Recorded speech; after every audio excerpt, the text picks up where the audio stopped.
Ok, muy bien. Buenas tardes a todos chicos. Vamos a comenzar con la clase de biología del día de hoy. Bueno, de la semana en realidad. Y el tema de hoy es acerca de la célula eucariota. La semana pasada ya hemos hablado de la célula procariota. Hoy hablaremos de la célula eucariota, diferencias, utilidades, funciones de organelas, membranas, citoplasma, etcétera. Además que hablaremos también del flujo de información genética en la parte final de la clase. Así que comenzamos entonces. Cualquier duda o consulta, no duden en realizarla a través del chat. Célula eucariota.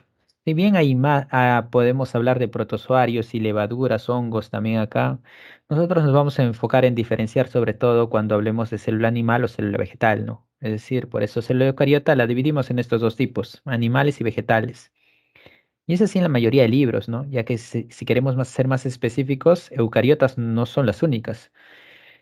Hay también hongos y también protozoarios, otro tipo de células eucariotas, pero por ahora nosotros nos enfocaremos en estas dos partes de células eucariotas, partes fundamentales, ¿no? Y es que siempre nos hablan de tres: membrana celular, membrana plasmática, citoplasma y núcleo.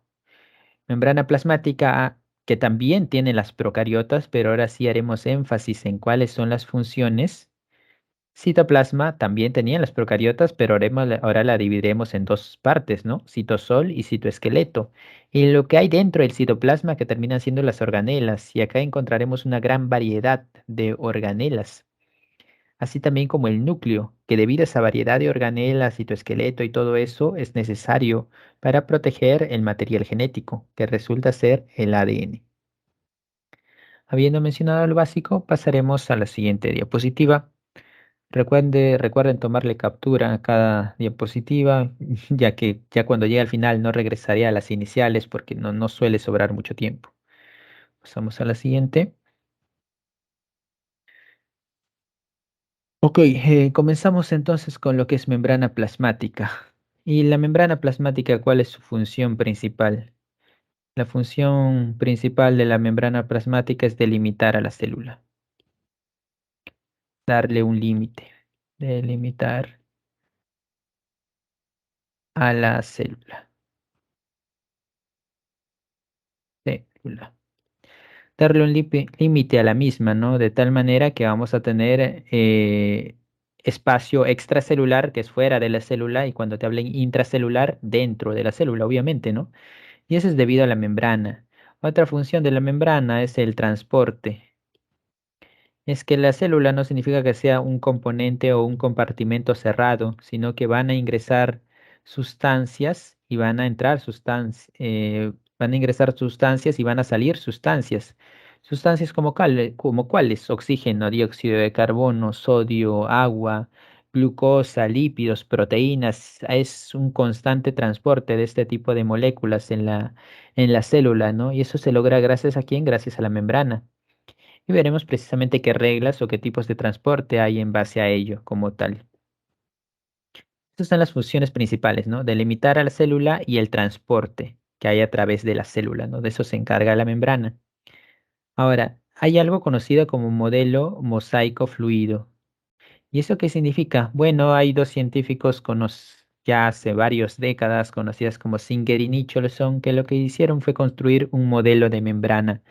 ¿Cómo era la membrana? Era una interrogante, una incógnita que se quería resolver acerca de la membrana celular, porque parecía que no ser algo cerrado, ¿no? Sino que tenía que tener ciertas características que le permitían ese paso de sustancias, además de proteger todo lo que está dentro de la célula, o sea, ni muy cerrado ni muy abierto, por decirlo así, ¿no? Y es de ahí donde aparece el término semipermeable o permeabilidad selectiva. ¿Y eso qué significa? Que las sustancias van a entrar y salir, pero no cualquier tipo de sustancia, sino que dependiendo de ciertas condiciones que ya iremos describiendo. Y ellos atribuyen el modelo mosaico fluido. ¿Por qué? Porque dicen la membrana no es algo estático, la membrana es algo dinámico, algo que se mueve. Y eso lo llamaban fluido. Y mosaico, ¿por qué? Porque está compuesto de estructuras bastante particulares, así como diferentes estructuras, ¿no? Que precisamente señalaremos acá. Algo de decir de la membrana plasmática es que esta se puede resumir como una bicapa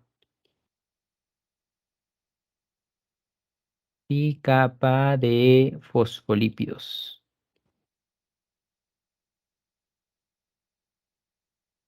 ¿Por qué bicapa de fosfolípidos? Sencillamente porque tiene dos capas de fosfolípidos, ¿no? Y esto lo vamos a ver acá, por ejemplo. Esto es una capa de fosfolípidos. ¿Y qué es un fosfolípido? Bueno, el fosfolípido está compuesto, ya lo vimos en la parte de lípidos complejos. Un fosfolípido es más o menos así. Ponemos acá, acá lo ponemos. Más o menos así es un fosfolípido, ¿no? Y esto de acá es la parte conocida como polar o hidrofílica. ¿Qué significa? Que interactúa con las moléculas de agua. Recuerden, hidrofílica o polar es lo mismo, ¿no? Y esto de acá, esta es la cabeza que tiene un fosfato, un grupo fosfato que le permite interactuar con las moléculas de agua. Y estas colitas amarillas son los llamados ácidos grasos. Ácidos grasos. Y estas sí son hidrofóbicas, ¿no? Ácidos grasos, hidrofóbicas, hidrofóbica. Hidrofóbico o apolar es lo mismo, hidrofóbicos. En conjunto, ¿qué representan? Bueno, en conjunto esto es un fosfolípido, ¿no? Fosfolípido. Y ese es el componente principal de la membrana, los fosfolípidos. Y acá vemos entonces lo siguiente. Vemos esto de acá, una capa de fosfolípidos, que son estas, ¿sí? Bueno, vemos una capa de fosfolípidos, que son estas esferas celestes, que representan a las cabezas precisamente o a las partes hidrofílicas, y una segunda capa de fosfolípidos por abajo, por llamarlo así, ¿no? Que son las cabezas celestes también, que son las partes hidrofílicas. Las partes hidrofóbicas, palitos ácidos grasos, están todos en medio. Acá vale hacer una aclaración, que esto representa, según esta composición, esto representa la parte extracelular, porque acá estaríamos viendo la parte que está fuera de la célula, como es una membrana fuera de la célula, y que esta es la parte intracelular, que es la parte dentro de la célula, obviamente, ¿no? Y es que la composición va a ser diferente si hablamos del ambiente extra o intracelular. Aparte de fosfolípidos, ¿qué otro componente presentan? Bueno, presentan las moléculas de colesterol. ¿Qué es esto de acá? Ahorita le haremos zoom para que se vea. Colesterol. Quizá acá no se ve muy bien. Pero bueno, acá sí. Acá vemos unas colitas amarillas, ¿no? Que se resaltan por encima de las otras. Un amarillo más intenso. Esto es el colesterol. La membrana también tiene moléculas de colesterol. Acá vemos una, acá vemos otra y así. Hay moléculas de colesterol. También es un componente importante, pero se encuentra en mayor proporción. ¿Qué otros componentes presentamos? ¿Qué otros componentes presenta? Presenta proteínas. Proteínas. ¿Y esas proteínas qué funciones tienen? Bueno, las proteínas pueden servir como canales de transporte, y esos canales son como una especie de puertas que permiten la entrada o salida de moléculas, como la glucosa, por ejemplo. Ese es un proteínas. Canales pueden ser también receptores. Y cuando se toque el tema de lo que son hormonas, por ejemplo, verán que las células tienen proteínas o receptores que les sirven para que detecten a las hormonas, para que detecten y reciban. Por eso se llama receptores, porque te van a recibir a las hormonas y de esa manera la hormona va a poder enviar su mensaje. Hay estas proteínas, entonces, hay proteínas en la membrana, siempre va a haber proteínas. Y luego lo otro, que va a ser la parte diferencial entre la cara extracelular de la cara intracelular, es esto de acá. ¿Y esto qué son? Bueno, estos son los llamados polisacáridos, a lo que podríamos llamar como glucolípidos.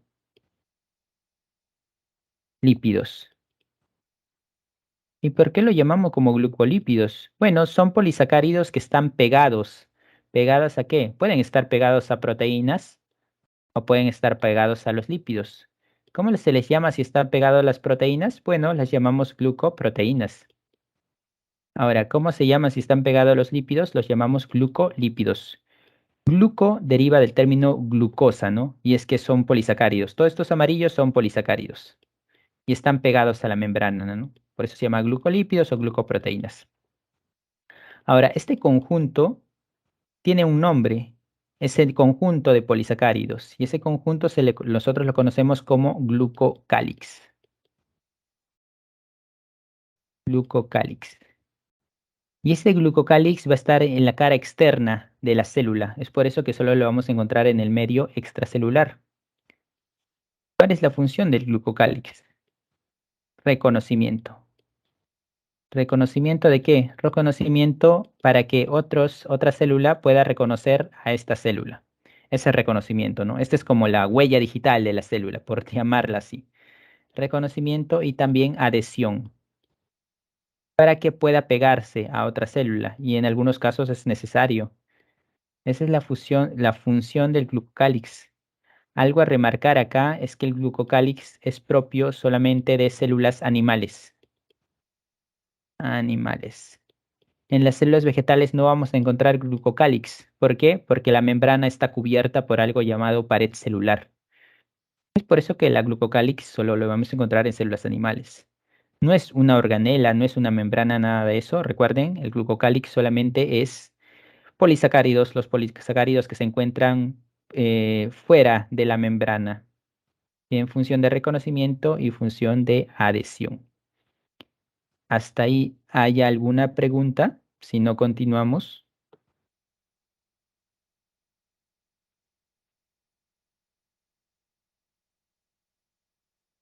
Bien, parece que no hay ninguna pregunta. Tomen la captura entonces. Esta parte de transporte la desarrollaremos, pero ya en una diapositiva nueva, porque no hay mucho espacio ya acá. Tomen la captura y pasamos a la siguiente. Vamos a mantener y vamos a desarrollar la otra parte en otra diapositiva entonces.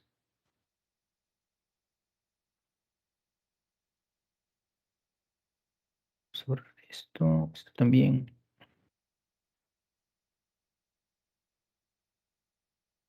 Vamos a copiar acá también los nombres.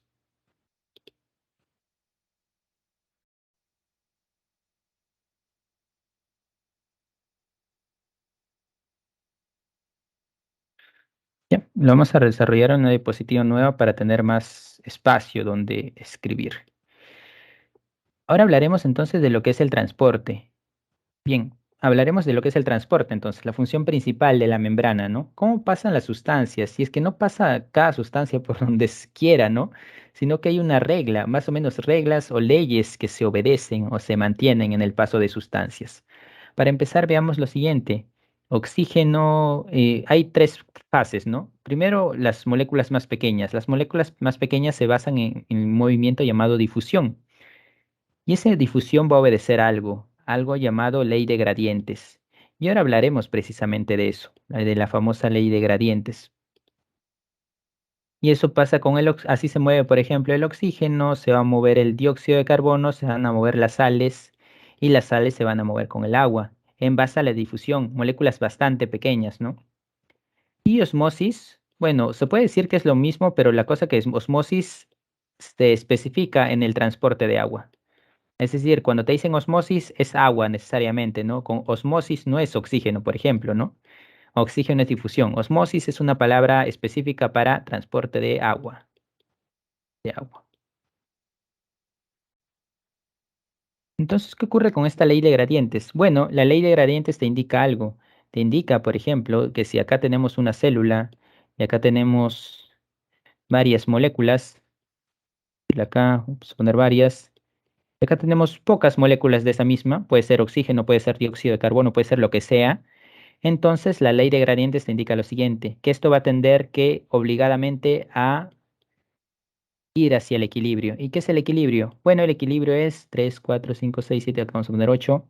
El equilibrio es que afuera y adentro tiene que ir las mismas cantidades. Es decir, acá 5 y acá 5. O sea, acá las moléculas van a ingresar por obligatoriedad, van a ingresar. Esa es la ley de gradientes. Cuando afuera hay bastante, tienen que ingresar. ¿Para qué? Para que se mantenga un equilibrio. Y lo opuesto, va a ocurrir lo opuesto si es al revés, ¿no? Es decir, por ejemplo, vemos acá y acá hay una molécula que es en varias cantidades, ¿no? Por ejemplo, vamos a poner 8 y acá hay 2. Entonces, según ley de gradientes, ¿qué tiene que ocurrir? Bueno, según ley de gradientes se tiene que mantener, ¿no? Mantener en cantidades iguales. Es decir, acá 5 y acá tiene que haber 5. Es decir, acá las moléculas van a salir. Eso es la ley de gradientes. Obviamente no son 5 ni son 10, ¿no? Sino que son millones. Y acá dibujo 5 o 10 más o menos para que se entienda, para graficarla. Siempre van a tender al equilibrio. Si afuera hay mucho, entonces van a ingresar. Si adentro hay mucho, entonces van a salir. Siempre hay una tendencia al equilibrio. Eso pasa con el oxígeno, pasa con el dióxido de carbono, por ejemplo. Por eso nuestros neumocitos absorben oxígeno directamente, porque afuera hay bastante, ¿no? O sea, afuera de los neumocitos como tal, los de los alveolos. Afuera hay bastantes, por eso que ingresa el oxígeno por simple inercia, ¿no? Por esta ley de gradientes. Y lo mismo con dióxido de carbono. Nosotros botamos el dióxido de carbono porque en nuestra célula hay bastante dióxido de carbono en comparación de el afuera, ¿no? Es por eso que esto se mueve en base a ello, en base a la ley de gradientes. Ahora, acá hay una particularidad cuando nosotros hablamos de iones o las llamadas sales. Sales como cuáles, por ejemplo. Bueno, como el sodio, como el potasio, como el cloro, por ejemplo. Y es que estos se mueven con una particularidad adicional. Obedecen de igual manera a la ley de gradientes, pero se va a sumar acá las moléculas de agua. ¿Qué significa, por ejemplo? Bueno, acá tenemos lo siguiente. Vamos a suponer que acá hay una, 2, 3, 4, 5, 6, 7, 8. 8 moléculas y otra acá hay 2. Y que esto sea sodio, ya supongamos que esto sea sodio. Acá hay 8 moléculas de sodio y acá hay 2. Por darle un número nada más y así se entienda. Entonces, ¿qué va a ocurrir? Lo mismo que acá, ¿no? Que va a tender al equilibrio. Una, 2, 3, 4, 5. Y acá otras 5. Van a ir hacia el equilibrio. El sodio entonces va a ingresar. La cosa con las partículas cargadas o los llamados iones es la cuestión es la siguiente, y es que las moléculas de agua también se van a mover. Como están cargadas, las moléculas de agua obedecen también ese movimiento de cargas. ¿Qué significa esto o cómo se traduce? Bueno, en lo siguiente, que si este de acá, este sodio ingresa, esta partícula, puede ser sodio, potasio, cloro, cualquiera, pero si ingresa, las moléculas de agua también se van a mover. ¿Y en qué sentido se mueven? Bueno, se mueven en el siguiente sentido, que si estos ingresan, las moléculas de agua van a salir. El H2O, el agua, sale. ¿Y eso qué va a llevar? Obviamente, si la diferencia es pequeña, no ocurre nada, pero ¿qué pasa si la diferencia es muy grande? Es decir, colocamos una célula en un medio donde haya mucha cantidad de sales, pero bastante. Y esos medios, vale la pena remarcar que se les conoce como medios hipertónicos. Hiper, bastante. Tónico, sales. Hipertónicos. Cuando te dice, con la clásica pregunta, cuando una célula está en un medio hipertónico, ¿qué significa? En un medio donde haya bastante cantidad de sales. Bueno, entonces el agua va a salir. Y el agua que sale, si sale bastante agua de la célula, ¿eso qué lleva? Bueno, eso lleva a la llamada deshidratación, ¿no? Deshidratación. Perdón, la célula inminentemente va a perder agua, se deshidrata. Y acá vamos a encontrar la diferencia entre célula animal y célula vegetal. Respecto a las consecuencias, ¿no? ¿Qué ocurre si una célula animal está en un medio hipertónico? ¿Qué ocurre en una célula vegetal está en un medio hipertónico? Bueno, va a pasar lo siguiente. Primero célula animal. Célula animal. Y luego célula vegetal.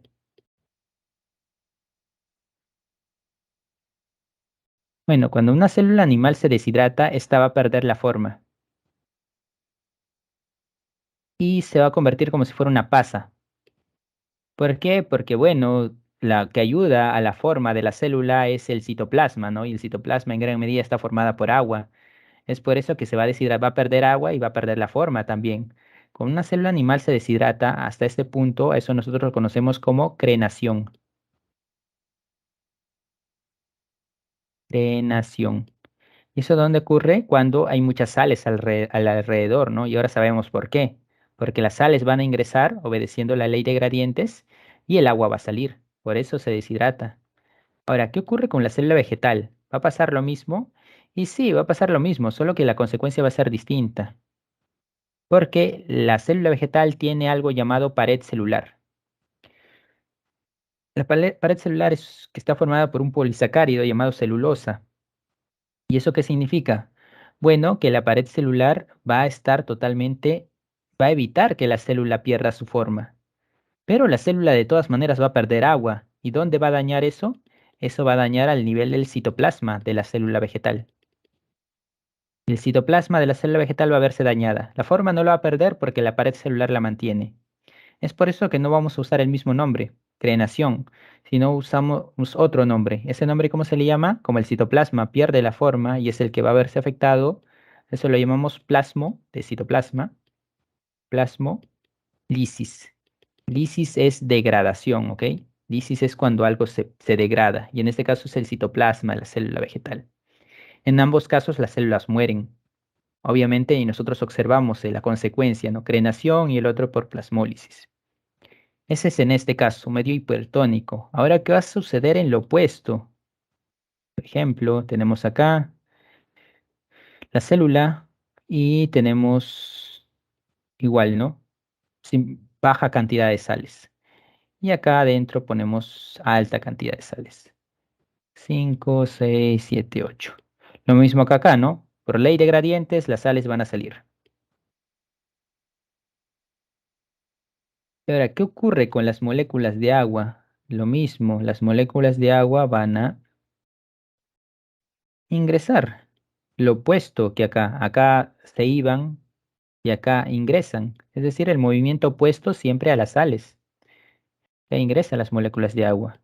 Y acá cuando la cantidad de sales es poca en comparación con la cantidad de sales que hay en la célula, eso lo llamamos como medio, ya no hiper, sino hipotónico.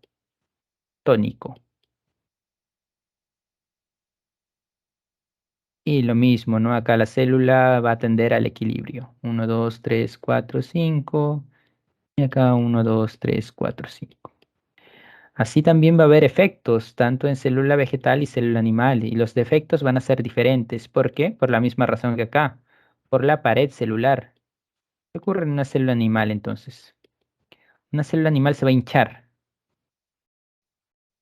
hinchar como un globo, va a absorber tanta agua que se va a hinchar como un globo.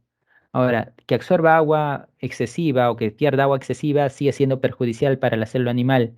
Se va a morir de todas maneras, pero como se hincha, no pierde su forma, a esto sencillamente lo llamamos lisis. La célula animal así sufre lisis cuando está en un ambiente hipotónico, ¿no? Se hincha tanto que en algún momento va a explotar. Mientras que, ¿qué ocurre con la célula vegetal? Célula vegetal. Bueno, la célula vegetal va a ocurrir lo siguiente. La célula vegetal también se va a hinchar, pero va a haber una diferencia, que hay una pared celular de por medio. ¿Y esa pared celular qué va a hacer? Esa pared celular va a evitar que la célula explote. Es así que la célula simplemente se va a hinchar y se va a mantener. Y de hecho, la célula vegetal está acostumbrada, por decirlo así, o se ha adaptado a ambientes muy húmedos, porque está expuesta constantemente al agua. ¿Eso qué significa? Que las sus células constantemente van a absorber grandes cantidades de agua y no van a morir.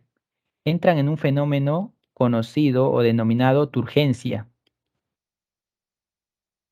¿Qué significa turgencia? Bueno, turgencia, la célula vegetal se va a hinchar, pero no va a explotar. ¿Por qué? Porque hay una pared celular que la respalda. Y eso evita precisamente que la célula muera y que pueda tolerar grandes cantidades de agua, a lo que está acostumbrada precisamente la célula vegetal. Siendo esto parte entonces de la llamada difusión y osmosis. ¿Hasta ahí queda claro o hay alguna pregunta respecto a esto? Profesor, hipertónico es cuando hay mucha sal fuera, ¿no? Sí, Y hipotónico cuando hay poca sal, pero afuera. sí, te suelen decir eso, ¿no? Una célula en un medio. ¿A qué se refiere con medio? A lo externo a la célula. Medio hipertónico. Y de hecho eso es lo correcto, ¿no? Nunca te van a decir en una célula hipertónica. Eso no sería correcto. Pero de todas maneras siempre te especifican, ¿no? Medio hipertónico. O Gracias, en profesor. una solución hipertónica también te puede decir, ¿no? Y así como verán en alguna pregunta separata, solución también se refiere a lo externo, ¿no? Lo externo de una célula. ¿Ok? Eso es la difusión y osmosis, entonces. Ahora, ¿qué es transporte, difusión facilitada y transporte activo? Para empezar, otra cosa. Difusión y osmosis, así como difusión facilitada o transporte facilitado, como también se le puede decir, estos son denominados transporte pasivo. ¿Y por qué se le conoce como transporte pasivo? Porque no hay gasto de ATP. No hay gasto de ATP. ¿Y por qué no hay gasto de ATP? Porque obedecen ambos a la ley de gradientes. Acá, como hemos visto, obedece a la ley de gradientes. Lo que hay más afuera va a ingresar y lo opuesto, no sé, hay más adentro. Obedece la ley de gradientes. Acá en difusión facilitada también va a obedecer la ley de gradientes. Pero ¿cuál es la diferencia entonces? Que en la difusión simple, porque esta difusión se cataloga como simple, acá vale hacer la aclaración, esta es una difusión simple, ingresan, como las moléculas son pequeñas, ingresan directamente a través de los fosfolípidos. No requieren proteínas, ingresan a través de los fosfolípidos. En cambio acá, en difusión facilitada, las moléculas no van a ser tan pequeñas, van a ser moléculas grandes. ¿Como cuáles, por ejemplo? Como la glucosa, que sabemos que es una macromolécula. Eso significa que no va a ser posible que la glucosa ingrese a través de los fosfolípidos, sino que requiere una proteína. ¿Una qué? Una proteína llamada proteína transportadora o un canal proteico, que permite que la glucosa ingrese o salga. Pero sigue obedeciendo la ley de gradientes. ¿Eso qué significa? Que si hay mucha glucosa en la parte externa, va a ingresar. Y si hay mucha glucosa en la parte interna, va a salir.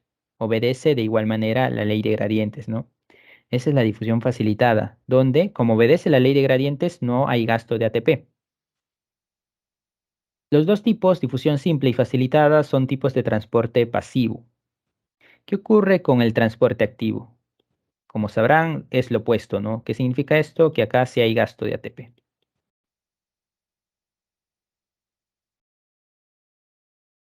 Sí hay gasto de ATP. ¿Y por qué hay gasto de ATP? Hay una razón detrás de ello, y es que tiene que haber gasto de ATP porque esta va a romper la ley de gradientes. Va a ser lo opuesto a la ley de gradientes, básicamente.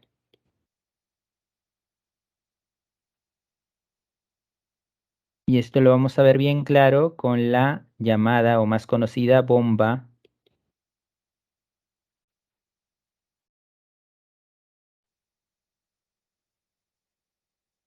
de sodio y potasio, que son dos tipos de iones, ¿no? Veremos entonces qué es lo que ocurre acá. Esto va a romper la ley de gradientes. Y bueno, la ley de gradientes, ¿qué te diría en torno al sodio y al potasio? Para empezar, el sodio es el ion que se encuentra en mayores proporciones en la parte extracelular. En otras palabras, normalmente el sodio lo vamos a encontrar en grandes cantidades en la parte externa, no fuera de la célula. La ley de gradientes, ¿qué te diría? Bueno, el sodio tiene que ingresar, entonces. La tendencia va a ser que el sodio ingrese. ¿Qué ocurre con el potasio? Lo contrario, es decir, el potasio se va a encontrar en grandes cantidades en la parte interna. Esto te dice que lo normal o la tendencia sería que el potasio salga, entonces, ¿no? Ahora, esta bomba de sodio y potasio hace lo contrario. ¿Y cuál es lo contrario? Bueno, que el sodio no ingrese, sino que el sodio salga. Y que el potasio no salga, sino que el potasio ingrese, ¿no? Es así que la bomba de sodio y potasio, ¿qué es lo que hace específicamente? Tres moléculas de sodio van a salir y dos moléculas de potasio van a ingresar, lo cual rompe la ley de gradientes, ¿no? Y por ello tiene que pagar un precio. ¿Y ese precio cuál es? El ATP, el gasto de energía, gasto de ATP. Ahora, ¿por qué es necesario esto? Bueno, algunas células lo requieren para realizar precisamente funciones específicas. Es por eso que es necesario ello, ¿no? Y así como hay bombas de sodio y potasio, hay otro tipo de transporte que requieren que los iones se muevan de manera diferente. Pero obviamente acá eso es un tipo de transporte activo, ¿no? Porque hay gasto de ATP de por medio. Hasta acá está todo claro, o bueno, la mayor parte, no sé si tienen alguna pregunta en torno a esto, ya que es la parte más pesada quizá de lo que vamos a desarrollar.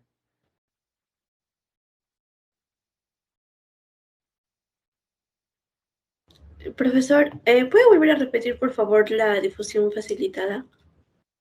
Ya, en la difusión facilitada es parte del transporte pasivo. No hay gasto de ATP tanto en difusión simple como difusión facilitada. No hay gasto de ATP.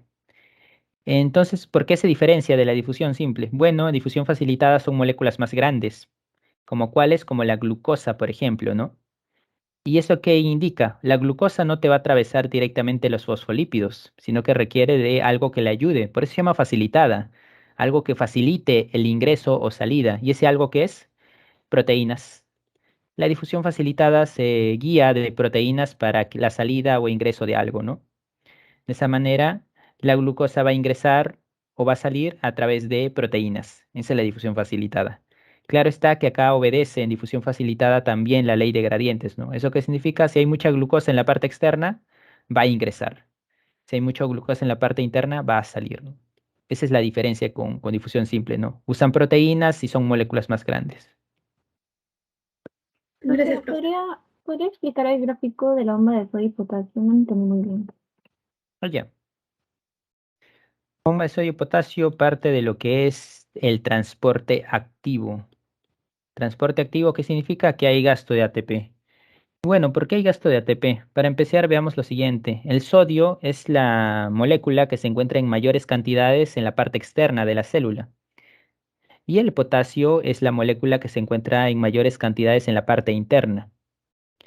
La ley de gradientes, lo que hemos estado explicando, ¿qué te diría? Que es lo que debería suceder. Bueno, que el sodio ingrese, ¿no? Si hay mucho en la parte de afuera, entonces debe ingresar. Y lo mismo con el potasio. Si hay mucho en la parte de adentro, entonces debe salir, para que así tiendan al equilibrio.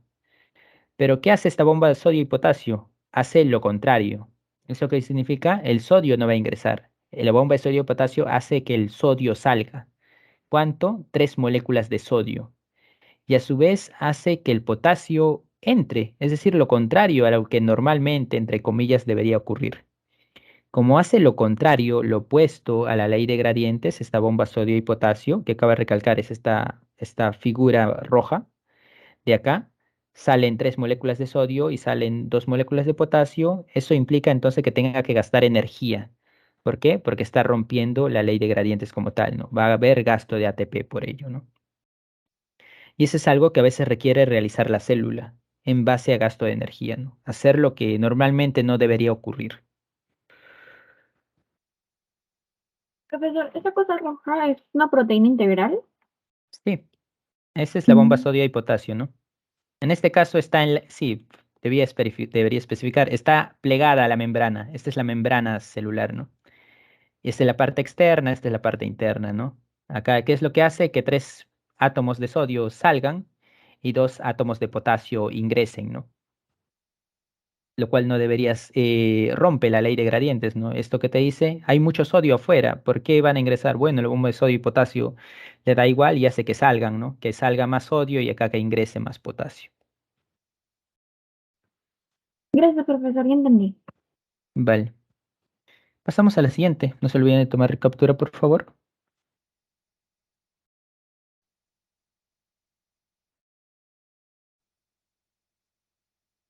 Bien, pasamos a la pared celular. Y a partir de acá es más suave en realidad el tema. En la pared celular, ¿qué ocurre? Bueno, la pared celular, cabe recalcar, es parte específica de lo que es la célula vegetal, solo la célula como tal. Es decir, no vamos a encontrar en células animales lo que es la pared celular, solo en células vegetales. Claro, tenemos que especificar que las bacterias también tienen pared celular, pero en el caso de las bacterias, ¿por qué está compuesto? No está compuesto por lo mismo. Vamos a especificar acá. La pared celular en células vegetales, el componente principal es la celulosa, un tipo de polisacárido, ¿no? Que ya se mencionó también en en la primera clase. En el caso de las bacterias, está compuesta del péptido-glucano. Péptido-glucano, ¿ya? Péptido-glucano o mureína, ¿no? Que son sinónimos, son lo mismo. Es un polisacárido también, pero distinto a la celulosa. Y acá vale la pena mencionar de una vez también que los hongos tienen pared celular, pero en el caso de los hongos es por otro componente. ¿Y ese componente cómo se llama? Se llama quitina. Quitina. Y en el caso de quitina, que es un polisacárido también, y tenemos que recalcarlo, tenemos que recordarlo y diferenciarlo de lo que es la queratina como tal. No es lo mismo quitina que queratina. Ah, todos son polisacáridos, entonces está. Quitina, celulosa y lo que es lo que termina siendo el peptidoglucano para las bacterias. Acá, como estamos hablando célula animal, célula vegetal, se recalca, ¿no? Pared celular propia de células vegetales. Ahora, podemos dividirlo en tres pequeñas partes a la pared celular. ¿En cuáles? La parte más externa es la llamada laminilla media. Acá no sé si hacer diferencia con colores. Bueno, esta parte más o menos azulita es la laminilla media, que es la parte más externa de la pared celular. Luego aparece la pared primaria, que es como la parte intermedia, ¿no? Que es esta parte más grisácea, oscura. Y luego la pared secundaria, que es la parte más interna, la que limita con la membrana celular, que es la pared o la parte que es gris claro, más o menos, ¿no? Ambos componen entonces lo que es la pared, bueno, en este caso las tres cosas componen lo que es la pared celular. En cuanto a pared primaria, por ejemplo, o pared secundaria, está compuesto por celulosa.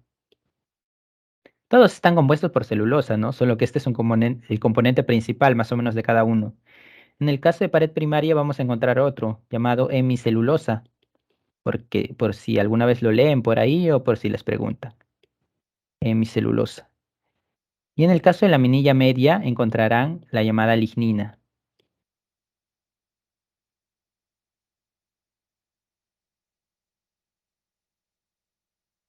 Y entonces, ¿qué tenemos acá? Lignina, hemicelulosa y celulosa.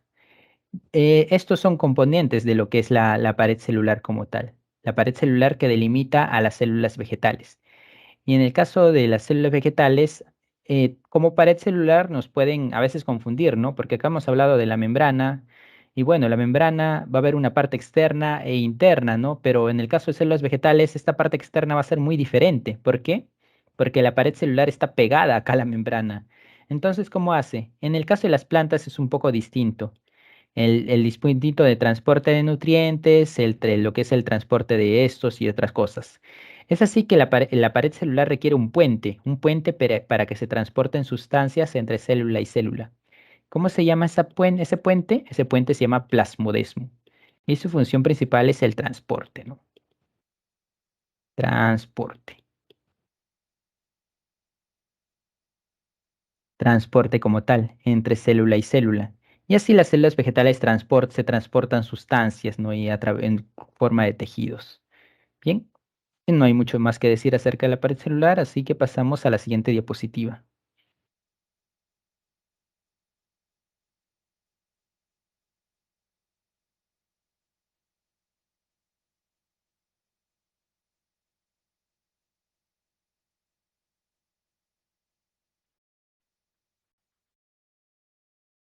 Citoplasma. En el caso de citoplasma, acá vamos a hacer una división. Citosol y citoesqueleto. Citosol. En el caso de citosol es la parte líquida, la parte acuosa, que no es necesariamente agua, sino que en realidad es algo a lo que se denomina como coloide. Es decir, una parte, algo más o menos viscoso, por llamarlo así, ¿no? No es agua netamente, no es algún coloide, a eso es como se le llama el citosol, que es básicamente la parte interna y el citoplasma es todo lo que está dentro de la membrana, ¿no? Todo lo que compone la célula.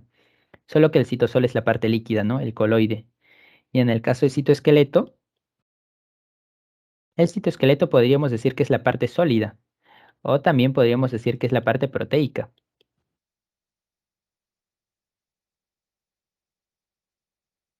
proteica. En este sentido, lo que es la parte proteica, entonces el citoesqueleto, nos enfocaremos sobre todo en las funciones citoesqueleto, ¿no? El citosol no es mucha, no hay función en realidad por lado, función específica por parte de esto, ya que solo es la parte líquida del citoplasma, ¿no? El que cumple una función como tal es el citoesqueleto. ¿Y qué ocurre con el citoesqueleto?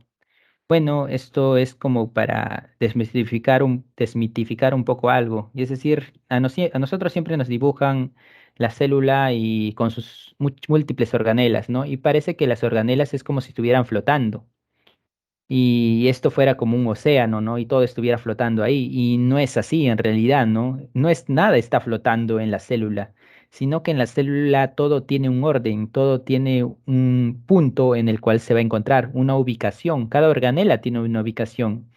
¿Y eso es gracias a quién? Eso es gracias al citoesqueleto. Y el citoesqueleto son como una especie de alambres, un alambrado que recubre toda la célula y ayuda al posicionamiento de las organelas, al movimiento de las organelas y al movimiento de la célula, como veremos a continuación. Hay varias funciones entonces en el citoesqueleto que tienen que ver con el movimiento y con la forma de la célula como tal. Pero para especificar ello, veremos a sus tres partes, ¿no? Especificaremos sus tres partes. ¿Esas cuáles son? Las tres partes del citoesqueleto son microtúbulos, filamentos intermedios y microfilamentos. Microtúbulos. Primero, microtúbulos son los que tienen el mayor diámetro, 25 nanómetros. Filamentos intermedios. Se llaman intermedios porque precisamente tienen un diámetro intermedio, 8 a 10 nanómetros. Y microfilamentos son los que el diámetro más pequeño de todos, ¿no? 7 nanómetros. Otro, composición. Microtúbulos están compuestos por con una proteína llamada tubulina. Tubulina. Filamentos intermedios están compuestos por varias proteínas en realidad, pero las principales ¿cuáles son? Hay una llamada bimentina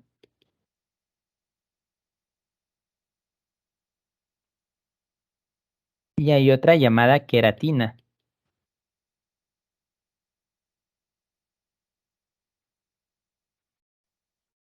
Microfilamentos, ¿cuál es el componente principal? El componente principal es la actina.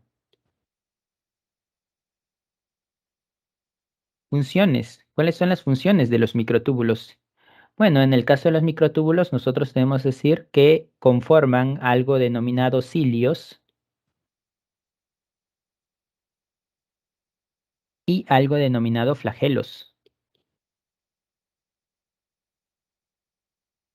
Componen los cilios y flagelos. En el caso de flagelos ya lo habíamos escuchado, ¿no? Cuando hablamos acerca de bacterias. Y por ejemplo esto de acá. Los eucariotas también tienen flagelos. ¿Y esos cuáles son? Bueno, el más conocido de todos es el espermatozoide, ¿no? El espermatozoide se mueve en base a un flagelo. ¿Es su flagelo por qué está compuesto? Está compuesto por microtúbulos. Y el microtúbulo a su vez compuesto por tubulina. Ese es un flagelo entonces. Lo que deben saber acá es la diferencia entre flagelos de eucariotas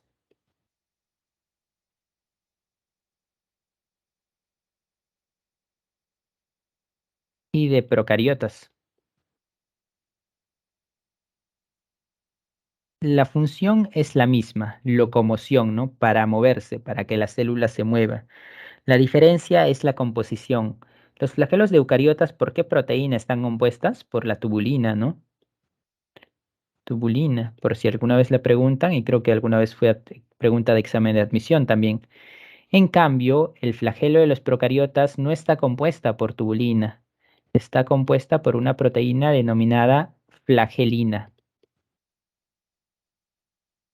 Flagelina.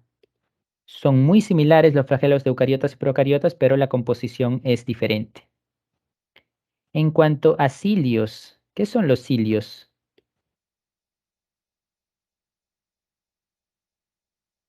Los cilios son pequeños pelitos que están alrededor de la célula. Y algunas células, sobre todo los procariotas, los presentan. ¿Para qué? Para moverse. Es como si estuvieran nadando las células, ¿no? Son pelitos alrededor de las células, cilios. Es decir, ambos sirven para la locomoción, para que la célula pueda moverse. Luego tenemos lo siguiente, otra función de los microtúbulos. Bueno, otra función terminaría siendo la formación de algo conocido como uso acromático. El uso acromático. Y el uso acromático no lo mencionaremos mucho ahora, pero es fundamental para el proceso, un proceso llamado mitosis. Una especie de alambres que van a permitir la separación de cromosomas. Eso lo veremos con mayor claridad en la mitosis. Pero por ahora debemos remarcar que los microtúbulos conforman el uso acromático. Filamentos intermedios. ¿Cuáles son las funciones de los filamentos intermedios? Es para mantener la estructura. ¿Qué tipo de estructura? Bueno, la estructura celular, ¿no? Son las partes más rígidas de la célula. Eso permite darle forma a la célula. Y es que hay células con forma circular, otras con forma estrellada, como las neuronas, por ejemplo, otras forma alargada, como los miocitos, células musculares, y eso es gracias a precisamente a los filamentos intermedios. Ahora, microfilamentos. ¿Cuál es la función de los microfilamentos? Bueno, estos tienen que ver con el movimiento celular. Y uno podría decir, pero acá también hay movimiento celular. Bueno, estos son estructuras que permiten el movimiento. Acá se refiere al movimiento de la célula por sí misma, como cuáles, por ejemplo, a través de algo denominado movimiento ameboideo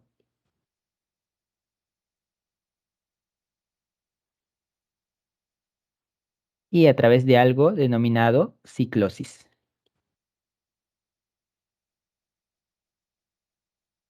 ¿Qué es esto? Bueno, el movimiento ameboideo es algo cuando la célula se mueve más o menos de manera similar a una ameba.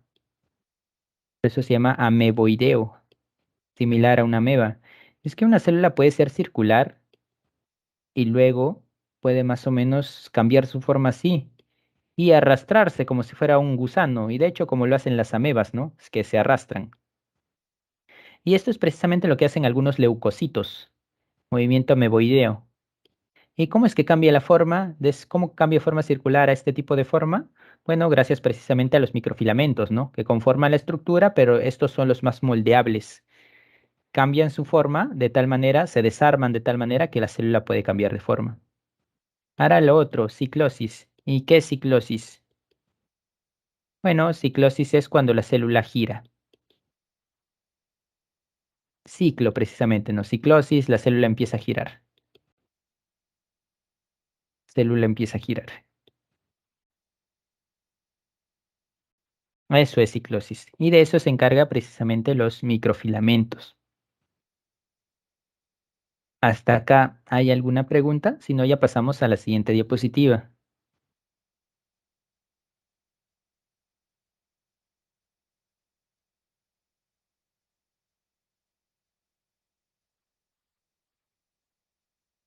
Profesor, ¿y qué es el clivaje celular?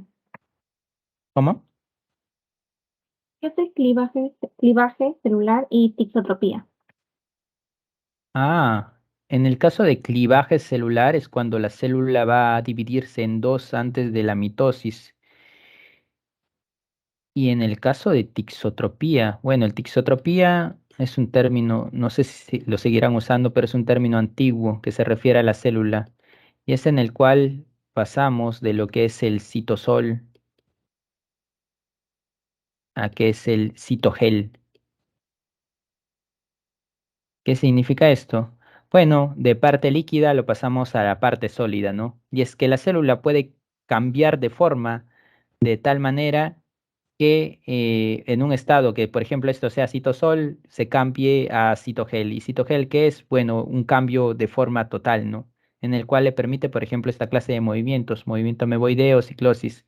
Ese se refiere a tixotropía.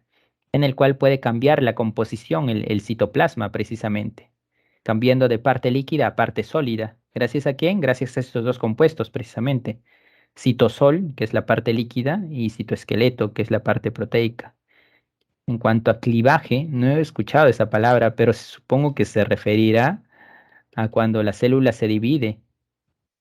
Es que la célula para que se divida en dos requiere también un rearreglo interno, en el cual el citoesqueleto tiene que ordenarse, ¿no? De tal manera que permita a la célula dividirse en dos. Eso es lo que entiendo por clivaje. Gracias, profesor. Ok. Eh, Pasemos entonces a la siguiente diapositiva. Ribosomas. Ahora ya hablando de organelas, ¿no? Porque hasta ahora hemos tocado membrana y citoplasma nada más. Entramos a la fase de organelas. Ahí hablaremos de ribosomas.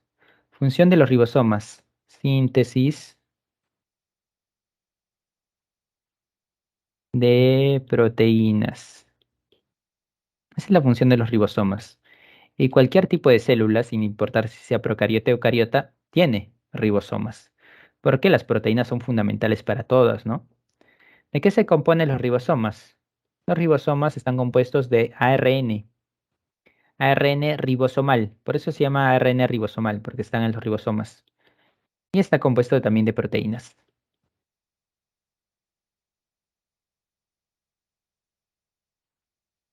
¿Cuáles son las dos partes de los ribosomas? Subunidad grande y subunidad pequeña. Dos subunidades tienen, que se llaman precisamente así por el tamaño que éstas llegan a presentar. Ahora, en el caso de la diferencia de ribosoma eucariota y procariota, ambos tienen la misma función, síntesis de proteínas, conocida también como traducción, ¿no? Que ya explicaremos luego.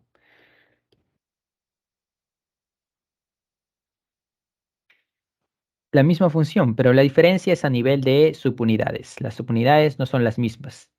Y es que acá las subunidades uno la clasifica en base a un fenómeno conocido como centrifugación.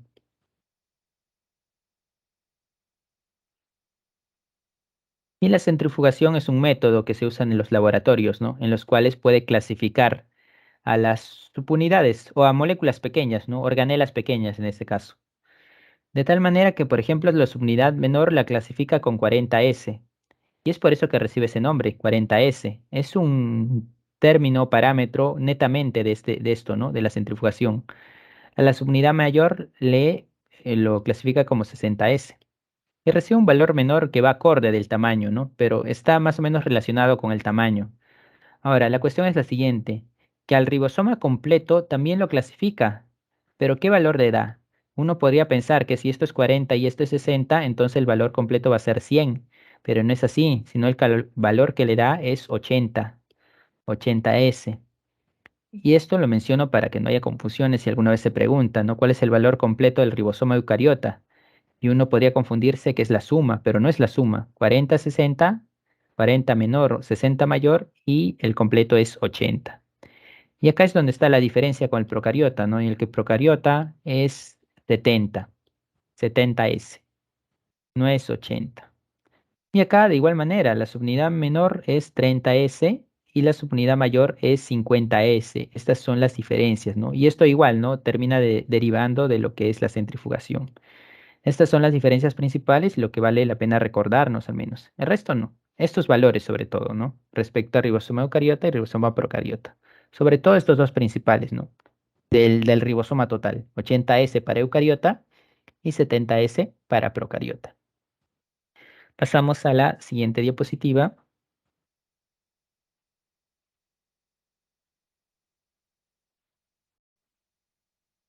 Retículo endoplasmático. Liso, rugoso. Funciones. El retículo endoplasmático rugoso se caracteriza por una cosa, tener ribosomas. Por eso esa forma particular rugosa, porque tiene ribosomas, como si fueran pasas pegadas, ¿no? En cambio, el liso no tiene ribosomas. Esa es una de las diferencias. Las siguientes son las funciones. La función del retículo endoplasmático rugoso, ¿cuál es? Algo denominado exportación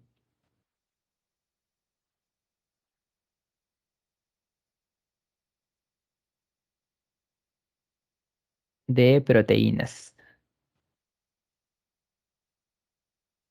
Exportación de proteínas. Y en el caso de retículo endoplasmático liso, ¿cuál es? En el caso de retículo endoplasmático liso, sus funciones son la síntesis de lípidos.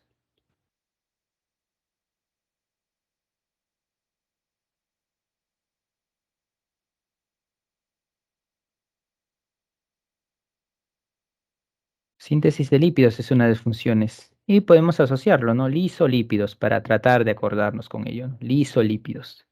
Otra de sus funciones son la detoxificación. Te pueden poner en algunos libros detoxificación. Pero hay que reconocer, ya que detoxificación lo realiza otra organela también. ¿Esto qué te detoxifica o qué tóxicos se elimina? Bueno, esto elimina los fármacos. Y es que los fármacos que consumimos, algo de esos nos sirve, pero otro algo no nos termina dando utilidad como tal. Y eso es una de las partes, ¿no? Del retículo endoplasmático liso como tal. Y luego, ¿qué más acerca de ello, no? En el caso de, perdón, en el caso del aparato de Golgi, este es el retículo endoplasmático, entonces, las funciones, exportación de proteínas rugoso y síntesis de lípidos y detoxificación para liso. Ahora, ¿qué es exportación de proteínas? Y es que en algunos textos verán que les dicen que el retículo endoplasmático rugoso se encarga de sintetizar proteínas, pero eso no es del todo cierto, ya que quien realiza esa síntesis son los ribosomas, solo que te ponen que el rugoso lo hace porque los ribosomas están pegados a ellos, pero no, netamente lo hacen los ribosomas. Y los ribosomas son organelas independientes, ¿no? Entonces, ¿qué ocurre? ¿Qué es exportación? Bueno, una vez se generan las proteínas, el retículo endoplasmático rugoso se encarga de enviarlos. ¿Enviarlos a dónde? Bueno, enviarlos a, por ejemplo, el lisosoma, enviarlo al peroxisoma, enviar al aparato de Golgi, lo envía a distintas partes. Por eso se le llama exportación de proteínas y lo más correcto es decir exportación de proteínas como tal. En el cuanto al liso, entonces, síntesis de lípidos, detoxificación, ¿no? En base a fármacos. Aparato de Golgi, función. Y acá esto lo tenemos que relacionar con una palabra, secreción. Secreción. ¿Y qué es secreción? Bueno, enviarlo también, pero no es lo mismo que exportación, ya que esto lo envía fuera de la célula. Secreción es exportarlo o enviarlo fuera de la célula. ¿Enviar qué? Bueno, enviar enviar, por ejemplo, lo que son proteínas, enviar hormonas, que no necesariamente tienen que ser proteínas, hay hormonas que son lipídicas, y lo envían fuera de la célula para que cumplan una función determinada. Eso es secreción, enviarlo fuera de la célula. Y cabe recalcar acá también que otra función es la síntesis de lisosomas. En el aparato de Golgi se generan los lisosomas. De lisosomas. Lisosomas salen del aparato de Golgi como tal. Y acá vemos algo particular, por ejemplo, las llamadas cisternas, ¿no? Y es que estas cisternas son conocidas también como membranas. Y es que tanto el retículo endoplasmático como el aparato de Golgi tienen membranas, ¿no? Estas son membranas, son partes similares a lo que es membranas, que es decir, derivados de la membrana celular. Son las membranas que tiene el retículo endoplasmático y el aparato de Golgi. Acá cabe mencionar una palabra, ¿no? El llamada dictiosoma. Y el dictiosoma es como cada una de esas pequeñas membranas del aparato de Golgi. Por si alguna vez viene en algún texto o en alguna pregunta, ¿no? Dictiosoma es una unidad del aparato de Golgi, ¿no? En conjunto, los dictiosomas son el aparato de Golgi como tal. No sé si hasta acá hay alguna pregunta, si no, continuamos.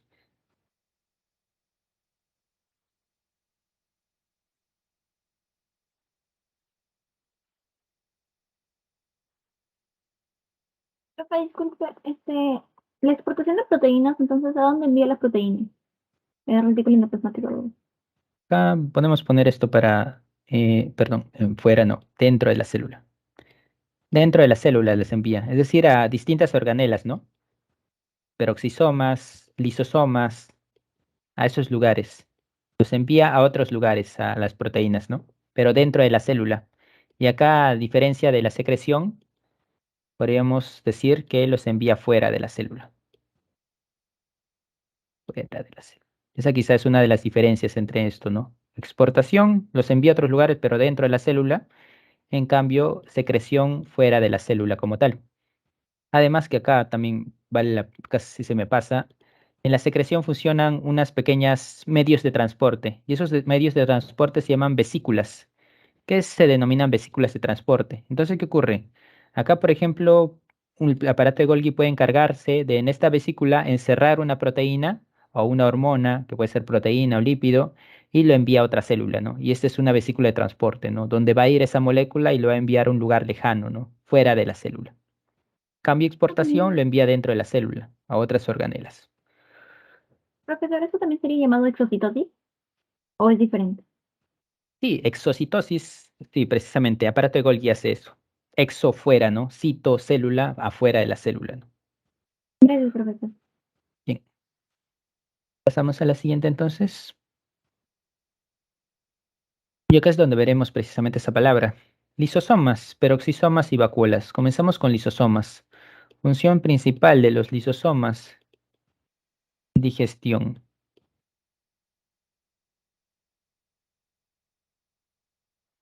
Digestión celular. Asociamos entonces lisosomas a digestión celular. ¿Qué ocurre? Van a ingresar sustancias a nuestras células. Bueno, sustancias grandes, ¿no? Que puede ser una bacteria, como es en este ejemplo. Y una bacteria ingresa a nuestra célula. Cuando ingresa, al ingreso, ya sea de una bacteria o de cualquier otra cosa, a eso nosotros lo llamamos endocitosis, cuando entra algo relativamente grande, ¿no? ¿Qué es endo? Endo dentro, cito es célula, por eso se llama endocitosis, endocitosis, ¿no? Ingresa algo. En este caso ingresa una bacteria y la bacteria ahora van a cederlo a un lisosoma conocido como lisosoma secundario, en realidad no importa, ¿no? Lo cede en un lisosoma. ¿Y el lisosoma qué es lo que hace? El lisosoma come, el lisosoma degrada, lo digiere y de esa manera digiere a la bacteria en pedacitos, ¿no? Lo vuelve en pequeñas partes. ¿Y eso cómo lo conocemos? Eso lo conocemos como heterofagia. Fagia, comer. Hetero, diferente, ¿no? Come algo extraño. Hetero es extraño, diferente. Hetero come algo extraño. ¿Qué es eso extraño? Bueno, la bacteria que se lo termina comiendo. Y el lisosoma hace eso. Come la bacteria, algo llamado heterofagia, y este proceso de digestión celular también se le conoce como fago comer, digestión, citosis, fagocitosis. Y para ser exactos, heterofagia es un tipo de fagocitosis, ¿no? Está comiendo algo externo, algo ajeno a la célula como tal. ¿Y qué hace con los residuos? Bueno, los residuos puede dárselo a las células en el caso de que sea aminoácidos o ácidos grasos, es decir, algo que le sirva a la célula, pero si es algo que no le sirve, como péptidoglucano, por ejemplo, entonces lo bota. ¿Y eso que bota, cómo se le llama? Se le llama exocitosis. Exocitosis es secretarlo, ¿no? Botarlo fuera. Lisosoma hace eso, ¿no? Lo que sirve se lo queda a la célula y lo que no sirve lo bota fuera de la célula. Ese es un tipo de fagocitosis, la heterofagia. Fagocitosis o digestión, ¿no? Otro tipo, ¿cuál es? El denominado autofagia. La autofagia. ¿Y cuál es la diferencia con autofagia? Bueno, autofagia, auto, asimismo, fagia, comer, significa comer. ¿Comer qué cosa? Comer cosas que son propias de la célula, como organelas, como la mitocondria. ¿Y por qué haría eso? Bueno, como todo, las organelas también tienen un tiempo de vida. Y es así que cuando acaba ese tiempo de vida y ya no son útiles para la célula, tienen que ser degradadas. No solo para que se las elimine, sino para que las cosas que sirven, como proteínas, como ácidos nucleicos, como lípidos, puedan ser utilizadas en otras cosas, ¿no? Es algo así como reutilizar lo que compone al mitocondria. De esa manera, la mitocondria es digerida. ¿Por quién? Por el lisosoma. ¿Y eso cómo lo llamamos? Lo llamamos como autofagia. De igual manera, lo que sirve se lo queda a la célula y lo que no sirve afuera, ¿no? Y a través de la llamada exocitosis, ¿no? Que es botar lo que no sirve básicamente. Eso es lo que hace el lisosoma. Y ahora, ¿cómo se encarga de degradar cosas? Bueno, porque el lisosoma tiene algo llamado enzimas, ¿no? Y las enzimas precisamente cumplen esa función de degradar cosas, ya sea lípidos, ya sea proteínas, ya sea ácidos nucleicos. El lisosoma se encarga de degradarlo gracias a la ayuda de las enzimas. Siguiente, peroxisomas. ¿Cuál es la función de los peroxisomas? Podríamos acá resumirlo en detoxificación. Detoxificación celular. Y bueno, ¿cuál es la diferencia con el retículo endoplasmático liso, que también era de detoxificación? El retículo endoplasmático liso es para fármacos. En cambio acá, los peroxisomas no va a ser para fármacos, va a ser para otras cosas. Primero, ¿por qué se llama peroxi? Porque va a estar enlazado mucho a una sustancia llamado peróxido de hidrógeno. ¿Y el peróxido de hidrógeno qué es? Es el H2O, algo similar al agua, ¿no? Pero tiene un oxígeno de más, H2O2. Es el peróxido de hidrógeno, llamado también agua oxigenada. La cuestión es que con el peroxisoma es que primero va a usar oxígeno. El oxígeno que nosotros respiramos lo utiliza. ¿Lo utiliza para qué? Lo utiliza para oxidar, porque el oxígeno oxida, obviamente, oxidar grasas. Y esa es una manera de detoxificarnos, ¿no? Es decir, las grasas que nosotros consumimos son oxidadas por el peroxisoma. Por ejemplo, eso es lo que hace. Usa el oxígeno y oxida las grasas. El problema es que al realizar eso, al oxidar grasas, es que termina produciendo peróxido de hidrógeno. Ahora, ¿qué pasa con el peróxido de hidrógeno? Esto es tóxico, tóxico, para cualquier ser vivo. Es así que lo produjo peróxido de hidrógeno, pero ahora tiene que eliminarlo inmediatamente. ¿Y cómo lo realiza eso? Eso lo realiza con una enzima, que es la principal que participa acá en el peroxisoma, llamada catalasa. ¿Y esta catalasa qué hace? Usa ese peróxido de hidrógeno ¿para qué? Bueno, lo usa para eliminar alcoholes. ¿Alcoholes como cuáles? Bueno, alcoholes como el etanol. Cuando uno consume etanol, por ejemplo, es ahí donde trabajan los peroxisomas para eliminarlo, porque el etanol de por sí es tóxico también y tiene que ser convertido a otra cosa. Y ahí es donde participa el peróxido de hidrógeno, ¿no? La cuestión, el peróxido de hidrógeno se usa para oxidar alcoholes, de tal manera que se produce agua y se produce oxígeno, ¿no? Y así no se obtiene peróxido de hidrógeno en grandes cantidades. Apenas aparece, apenas lo consume. Y de eso se encarga el peroxisoma, ¿no? Obviamente es necesario porque se requiere siempre oxidar grasas, porque si no sería perjudicial para la célula. Indirectamente obtiene peróxido de hidrógeno, pero así como lo obtiene, lo elimina también, ¿no? De eso se encarga el peroxisoma. Por último, vacuolas. ¿Y las vacuolas, cuál es su función? Acá acaba de hacer una aclaración y es que estas vacuolas a las que nos vamos a referir son de los vegetales, ya que en animales podemos usar el término vacuola también, pero son muy distintas. Acá en vegetales, y este tipo de vacuolas que vamos a describir son solo propias de vegetales, se encargan de almacenar agua.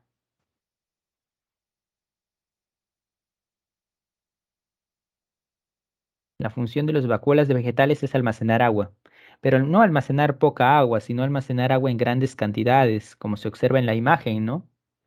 Vamos a ponerle acá zoom. Esta es la célula vegetal. Hemos dicho que una célula vegetal está constantemente expuesta a grandes cantidades de agua. Y la pared celular ayuda a que tolere esas grandes cantidades de agua, ¿no? Ayuda a que se dé el fenómeno conocido como turgencia y la célula no explote. Pero hay algo más que también ayuda. Y ese algo es la vacuola. ¿Qué sucede entonces? La vacuola es como una esponja o como un globo, como quieran verlo, que cuando la célula se expone a grandes cantidades de agua, ésta se va a inflar. Se infla, se infla, se infla, de tal manera que todo el agua la absorbe la vacuola, ¿no? Mientras que las organelas se reordenan, ¿no? Se van apegadas para otro lado, pero el agua ya no les va a afectar. La vacuola se hace cargo de todo eso. De esa manera sobrevive. De esa manera es fundamental para las células vegetales tener esta vacuola para que haga cargo de toda el agua que va a absorber la célula vegetal. Así que para que sobreviva la planta a grandes cantidades de agua no solo requiere pared celular, sino también una vacuola. No sé si hay alguna pregunta hasta ahí, si no pasamos a la siguiente diapositiva. Profesor, ¿y el glioxisoma qué es lo que hace? El glioxisoma hablamos en la siguiente, acá precisamente. En unas diapositivas más llegamos al glioxisoma. ¿Qué, profesor? Bien, tomen la captura, pasamos a la siguiente.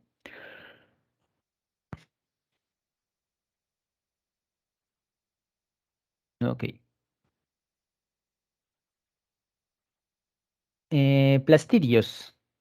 Y bueno, los plastidios son un tipo de organelas, donde vamos a encontrarla únicamente en los vegetales. No vamos a encontrar en animales, solo en vegetales.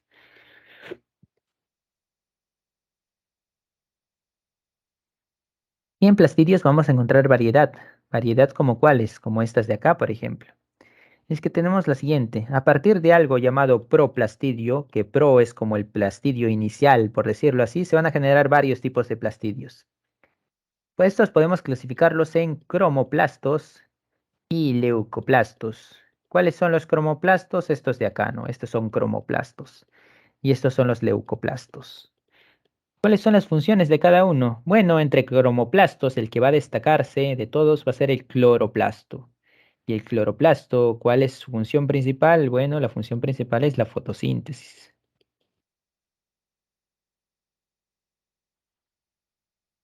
Fotosíntesis. Ahora, ¿por qué tiene ese color verde? Porque precisamente cloro verde, porque tiene un componente denominado clorofila.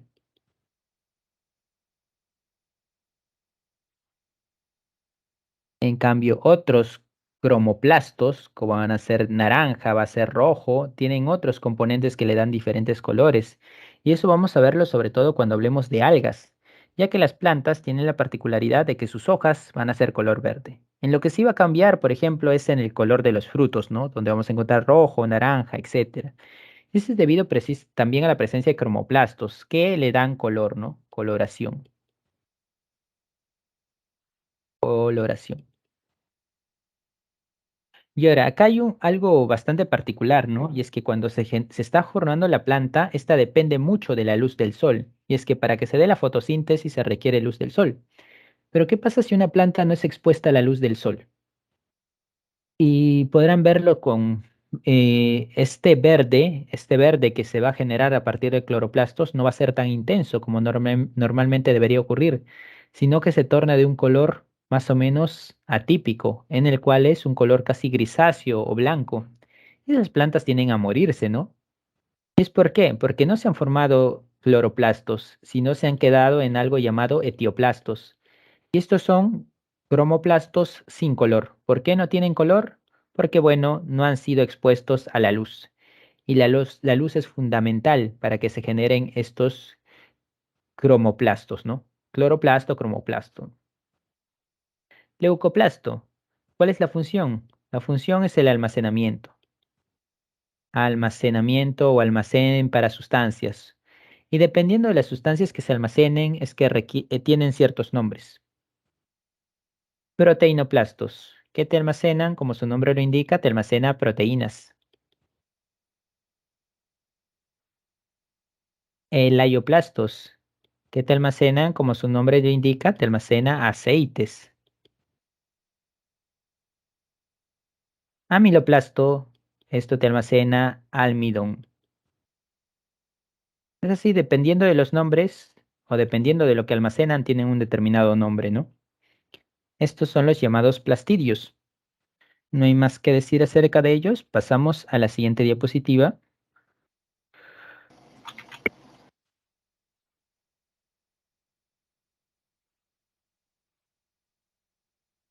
Ok, pasamos a la siguiente. Bueno, el plastidio principal es el cloroplasto, ¿no? Para empezar, porque este lo vamos a encontrar en las plantas. Ya otros tipos lo vamos a encontrar en algas, y ya cuando lleguemos a algas hablaremos acerca de ellos. Cloroplasto. Su principal función ya lo hemos dicho, ¿no? Fotosíntesis.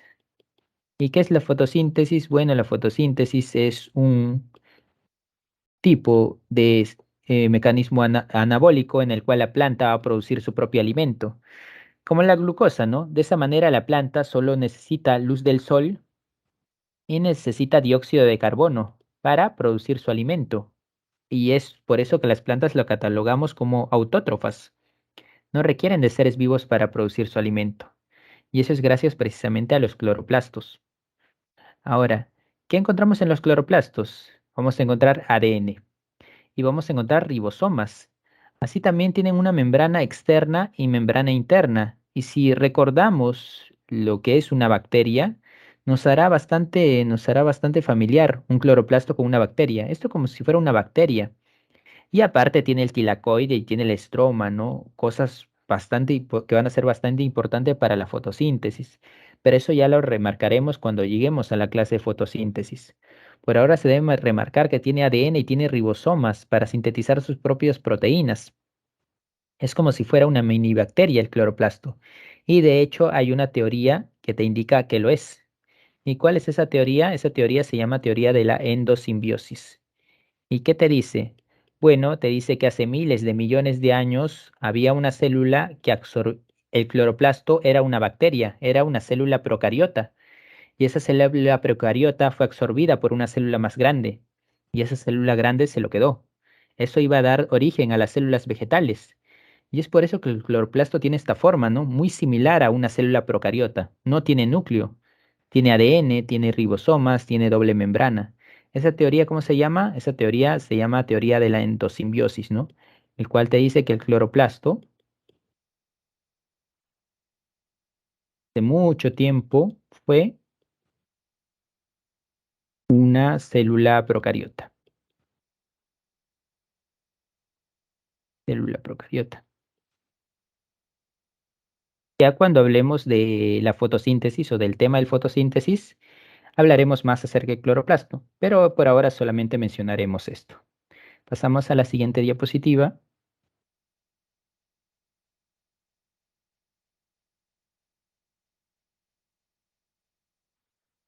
Mitocondrias. Función principal del mitocondrias. Respiración.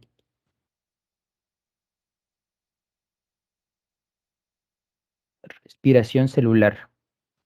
¿Y qué es respiración celular? Bueno, hay una clase aparte de eso, ¿no? Pero es básicamente la obtención de energía. Obtención de energía, obtención de ATP. Para eso es lo que sirven mitocondrias. Y en el caso de mitocondrias vamos a encontrar similitudes con el cloroplasto. Veamos, tiene ADN también. Mitocondrias tiene su propio ADN. Claro, el mitocondrias va a estar en célula animal, célula vegetal, ¿no? Cloroplasto es solo de célula vegetal.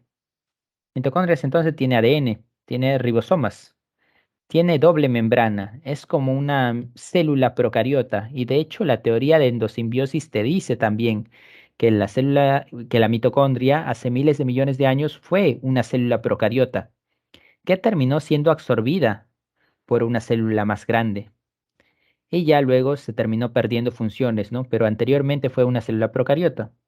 De igual manera, cuando lleguemos al tema de respiración celular, hablaremos más acerca de las funciones de las mitocondrias. Por ahora solo diremos esto. Glioxisomas. Glioxisomas solo lo vamos a encontrar en plantas, en células vegetales, no en células animales. ¿Qué son los glioxisomas? Son peroxisomas, pero especializados. Peroxisomas particulares, que solo lo vamos a encontrar en plantas. Y asimismo, ¿cuál es la función de las glioxisomas? Tiene que ver con la germinación. Bueno, que está, ¿no? Relacionadas con la germinación. Es decir, van a tener una función importante en las semillas de las plantas. Y es que, ¿qué ocurre con las semillas de las plantas? Una vez surge la semilla, no se sabe. Obviamente es incierto el tiempo en el cual la semilla va a germinar. Es por eso que la semilla requiere aguantar una época indefinida, ¿no? Un tiempo indefinido. ¿Y cómo es que logra eso? Gracias a los glioxisomas y gracias a su almacén de lípidos también. Y es que la semilla tiene gran cantidad de lípidos en su interior. ¿Y qué hace el glioxisoma? Bueno, el glioxisoma en síntesis lo que hace es lo siguiente. Esos lípidos lo convierte a glúcidos. De esa manera la semilla va a usar los glúcidos como fuente de energía. Los lípidos directamente no lo va a usar, va a usar los glúcidos. ¿Y cómo hace ello? Bueno, los lípidos lo convierte a glúcidos y a partir de acá la semilla obtiene energía. Bien, no sé si hay alguna pregunta hasta acá, si no pasamos a la siguiente diapositiva.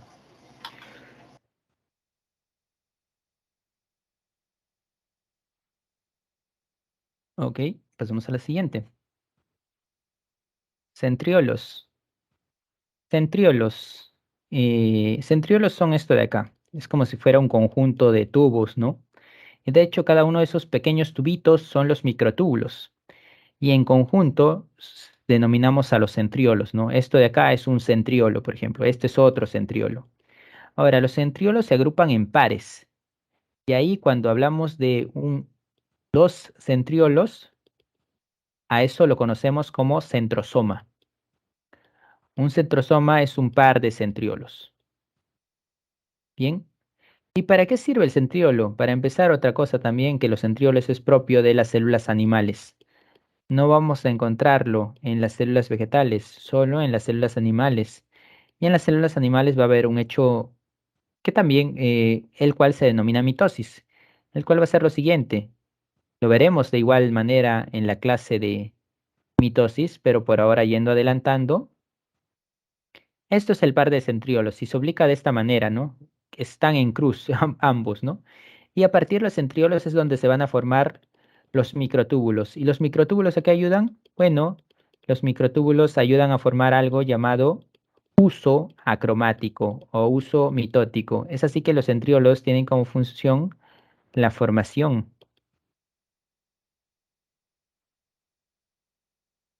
del uso acromático. Y ya hemos dicho, ¿no? Que el uso acromático está conformado por lo que son los microtúbulos. Así que tiene sentido, porque los centriolos también están formados por lo que son los microtúbulos. Y a partir de los centriolos precisamente se va a formar el uso acromático, que ya cuando lleguemos a la clase de mitosis veremos qué es exactamente lo que hace, ¿no? Pero por ahora mencionaremos esto de acá. Pasamos a la siguiente diapositiva.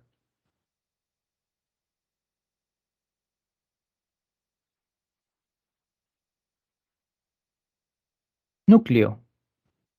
En el caso del núcleo, ya la última parte de la célula eucariota, ¿cuál es la función principal? Almacén de ADN. Y ahora ya entendemos por qué una célula eucariota requiere un núcleo, ¿no? Hay organelas por todos lados, hay citoesqueleto, hay transporte de sustancias a partir de la membrana. Obviamente, si el ADN estaría solo, sin núcleo, habría muchas probabilidades de que se dañe. Y eso obviamente sería perjudicial y hasta mortal para la célula. Es por eso que hay un núcleo, hay algo que termina protegiendo al ADN. Ahora, dentro de ese núcleo vamos a encontrar partes. Una de esas es la envoltura nuclear, conocida también como membrana nuclear, pero que también se le llama carioteca. Cario significa núcleo, así que cario, núcleo, teca es como algo que almacena, ¿no? Carioteca o envoltura nuclear, es lo mismo, por si alguna vez lo leen en alguna pregunta o en algún texto. Encontramos otra cosa particular, llamada nucleolo. Y en el caso de nucleolo, ¿cuál es la función? Bueno, el nucleolo se encarga de algo particular, la síntesis de ribosomas. Los ribosomas se generan en el núcleo, no en cualquier parte, en el nucleolo específicamente. Ahora, cuando los ribosomas se generan en el nucleolo, estos tienen que salir al citoplasma, no se van a quedar en el núcleo. ¿Y a través de dónde salen? Salen a partir de los llamados poros nucleares. Poros nucleares. Aparte de eso, tenemos dos cuestiones, eucromatina y heterocromatina. Y es que se tiene que decir que en el núcleo nosotros vamos a encontrar al ADN, pero el ADN no va a estar solo, sino que el ADN va a estar al lado de unas proteínas. Y esas proteínas se llaman histonas. ¿Y eso cómo se le conoce a ese conjunto de ADN unido a las proteínas de histonas? Eso se le conoce como cromatina. Y vamos a encontrar dos tipos. Y estos tienen algo particular. Por ejemplo, las histonas son como pequeñas esferas. Son como pequeñas esferas las histonas, esferas que están juntas, ¿no? Y en el caso de la eucromatina y heterocromatina hay una pequeña diferencia respecto al ADN, ¿no? ¿Y qué ocurre? Esas histonas sirven para que el ADN esté a su alrededor. Eso significa, por ejemplo, que acá en la heterocromatina el ADN va a dar vueltas, como si fuera un hilo a través de una madeja. Y es que el ADN es como un hilo, ¿no? Se visualiza muchas veces como un hilo. Y eso es la heterocromatina y la eucromatina. Esa es la cromatina. Pero la diferencia entre estas es que acá en la heterocromatina el hilo va a estar demasiado enrollado. El ADN va a dar muchas vueltas. Y es por eso que eso se visualiza como si fuera algo oscuro, porque el ADN se compacta demasiado. Acá lo mismo, ¿no? ¿Y eso qué te lleva? Bueno, como el ADN está demasiado compactado, está demasiado oculto, no se permite que se realice actividades. ¿Actividades como cuáles? Actividades como la transcripción. De tal manera que en la heterocromatina no va a ocurrir la transcripción.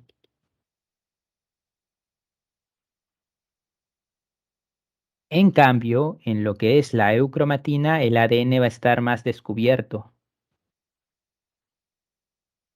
No va a estar tan compactado y eso implica, o eso permite que se realicen actividades, ¿como cuál? Como la transcripción. Y es por eso que la eucromatina no se visualiza con tanta claridad en el microscopio, sino que es algo blanco, algo claro. Y eso es porque el ADN es un hilo, ¿no? Y como no está compactado, es más difícil de verlo. Es como un hilo que encontramos en el suelo, así sin que esté compactado. Y eso va a permitir entonces, ¿qué cosa? Que sea difícil para nosotros verlo. En cambio, si está bastante compactado, va a ser más fácil verlo. En la eucromatina no hay, y hay transcripción. Como el ADN está más libre, eso permite que se pueda trabajar con él, ¿no? En este clase de proceso. Y hablando de transcripción, es precisamente eso lo que explicaremos a continuación. No sé si tienen alguna pregunta hasta ahí, sino ya para pasar a la última parte de la clase.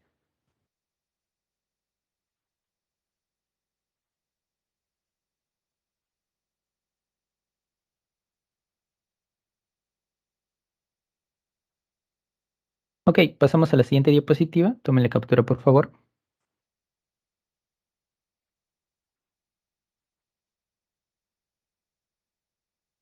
Profesor, disculpe, ¿y en qué momento se vuelve un cromosoma o se convierte en cromosoma? Ah, eso ya es parte de la mitosis. Por ahora viendo o explicando más o menos qué es un cromosoma, ¿no? Vamos a ver este gráfico de acá, que acá lo explica bien. Ya, esto. Ese es el ADN libre. Ahora, cromatina, que es propio de los eucariotas, ¿cómo es? Bueno, el ADN alrededor de las histonas. A eso se le llama como cromatina. La cuestión es que va a haber momentos, específicamente en la mitosis, en la cual la cromatina se va a compactar demasiado. Y es como que el hilo empieza a dar vueltas, demasiadas vueltas, ¿no? Enrollándose demasiado y se forma esto, ¿no? Y acá se ve precisamente ese enrollamiento, ¿no? En el cual se ha enrollado tanto, compactado tanto que se conforma un corpúsculo que tiene forma de una X. Esto lo llamamos cromosoma y esto lo vemos específicamente en la mitosis, exactamente en la etapa de metafase. Pero ya cuando lleguemos a la clase de mitosis hablaremos más acerca de ello. Gracias, profesor. Bien, pasamos a la parte final, flujo de la información genética. Y esto refiriéndonos específicamente al ADN. El ADN primero que se puede duplicar o replicar. ¿Y eso qué significa? Bueno, que a partir de una molécula de ADN se generen dos. Eso lo llamamos replicación o duplicación. ¿Eso dónde ocurre? Eso ocurre en el núcleo. Ahora, el ADN va a poder transcribirse a ARN. Son ácidos nucleicos, pero diferentes, un poco diferentes. A eso lo llamamos transcripción. ¿Dónde ocurre también? Ocurre en el núcleo. Y sabemos que los virus pueden hacer algo opuesto, ¿no? Y ese algo opuesto que es que de ARN pase a ADN, lo que llamamos retrotranscripción. Eso lo hacen los virus de ARN, como el VIH, por ejemplo, y ya vimos en la clase pasada. Entonces, fenómenos como replicación y transcripción ocurren en el núcleo.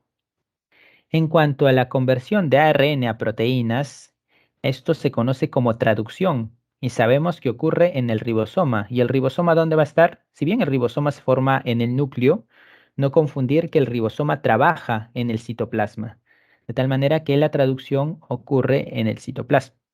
Este es un resumen del flujo de la información genética, entonces. Pasamos a la siguiente diapositiva para explicarles más o menos en qué consiste. Tómenle captura, por favor.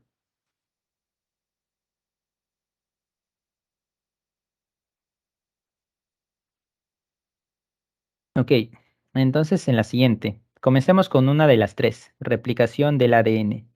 ¿Qué pasa en la replicación del ADN?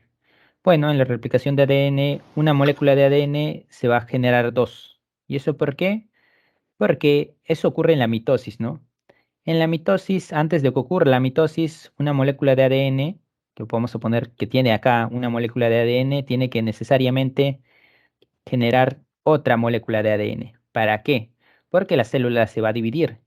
Y al dividirse, esa célula tiene que tener una molécula de ADN nuevamente, ¿no? Es por eso indispensable, antes de que la célula se divida, siempre que ocurre este fenómeno de replicación o duplicación, ¿no? Que es lo mismo.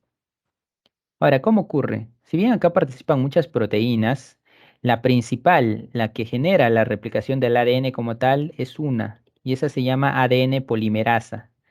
La ADN polimerasa es la enzima principal. Es la enzima principal, la ADN polimerasa. ¿Y cómo se da más o menos? Bueno, el ADN es básicamente así, ¿no? Doble cadena. ¿Y qué va a ocurrir? El ADN tiene que abrirse.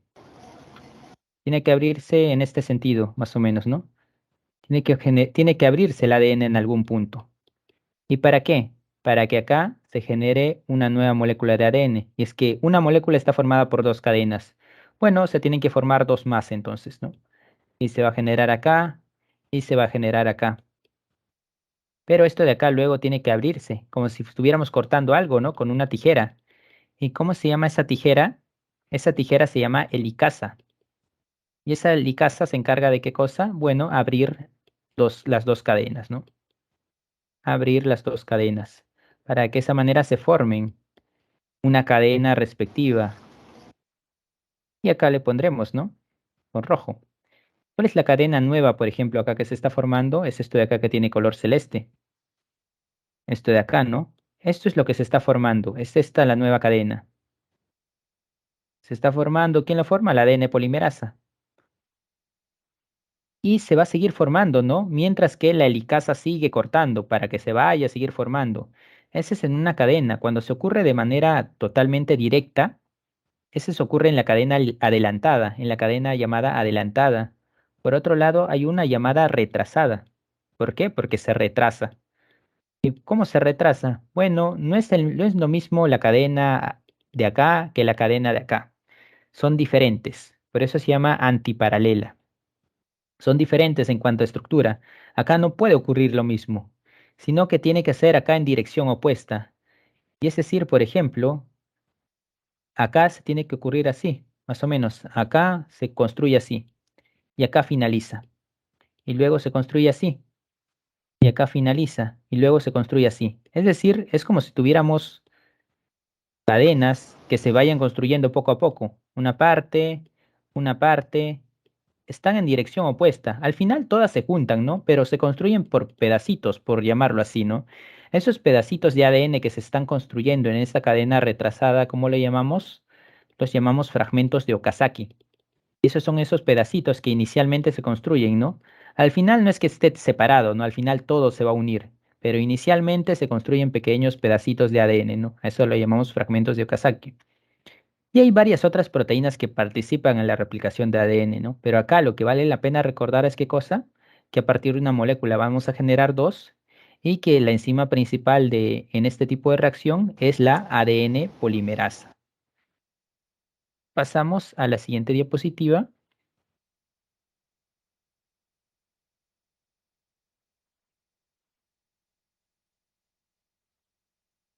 Transcripción y traducción.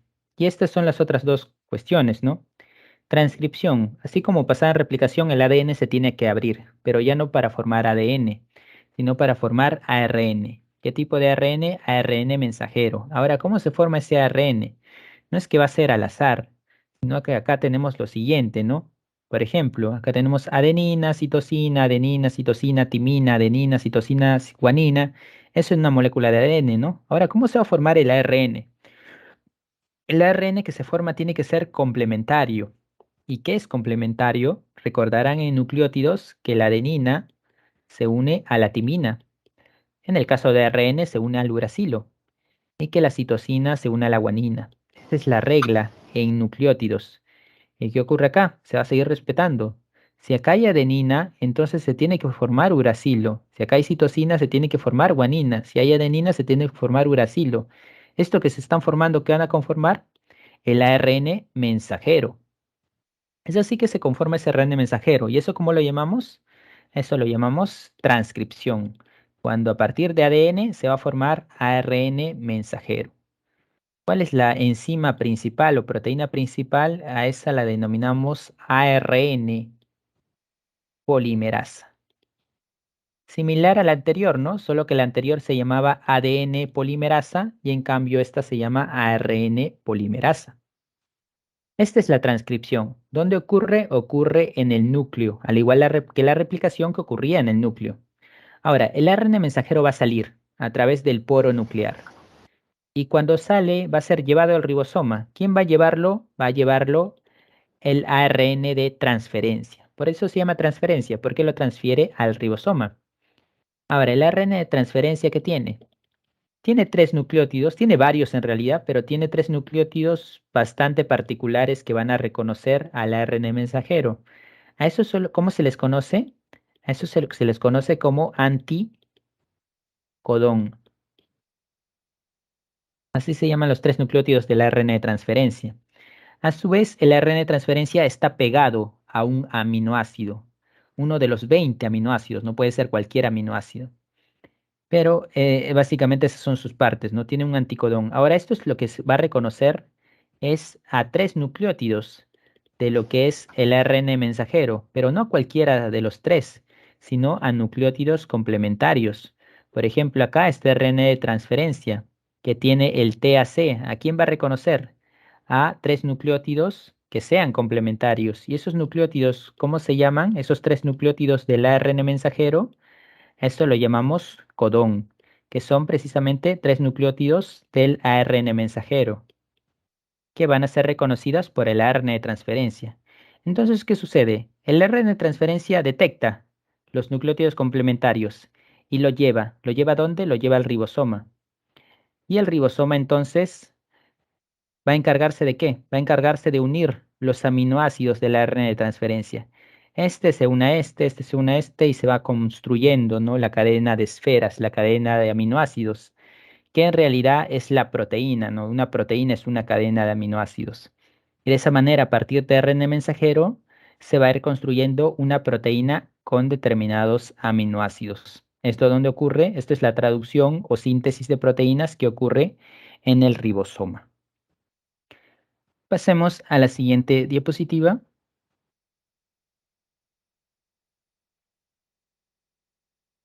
¿Ok?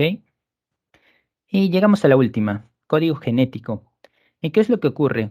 Los nucleótidos van a servir para que se genere una proteína, pero no se va a generar cualquier proteína, sino que la proteína o los aminoácidos de la proteína va a depender de los nucleótidos.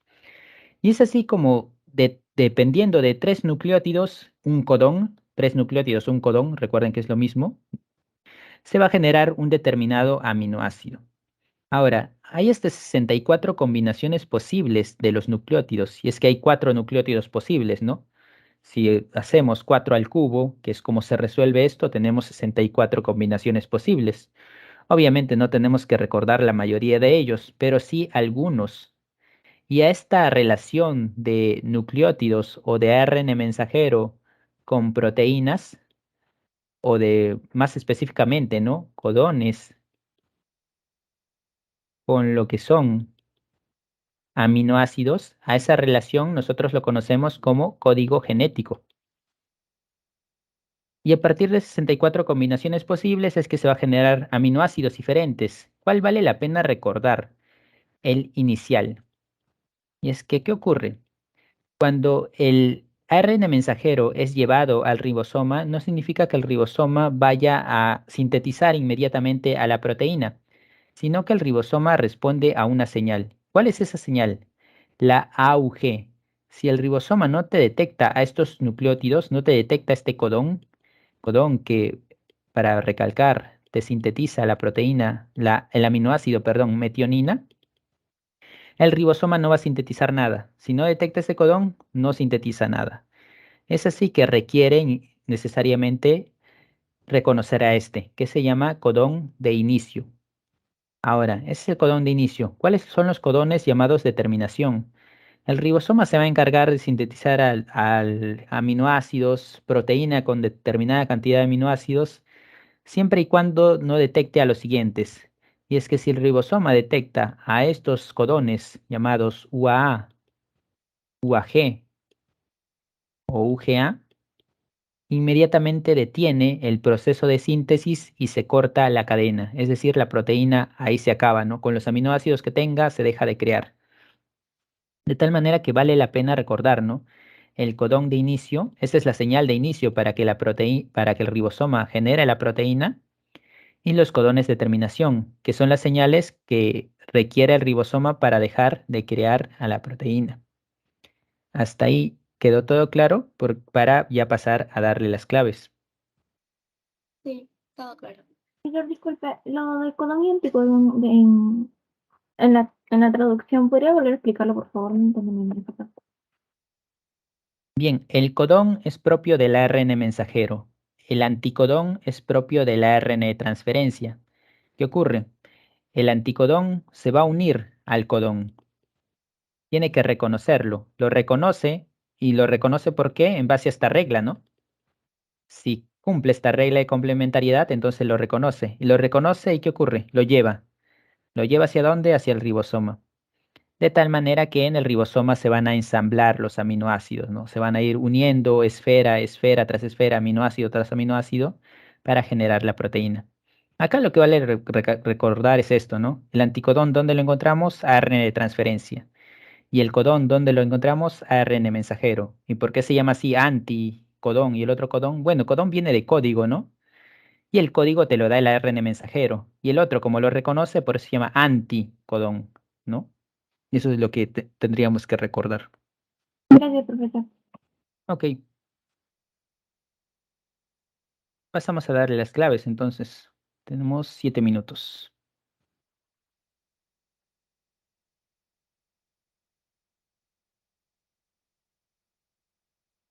A ver, 7 minutos. La uno. ¿Cuál es la respuesta en la uno?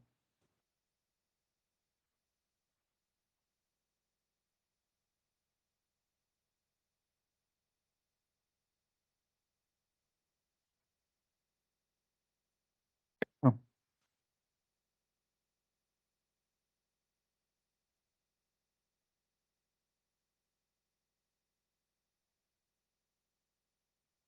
la uno, la respuesta, ¿cuál es?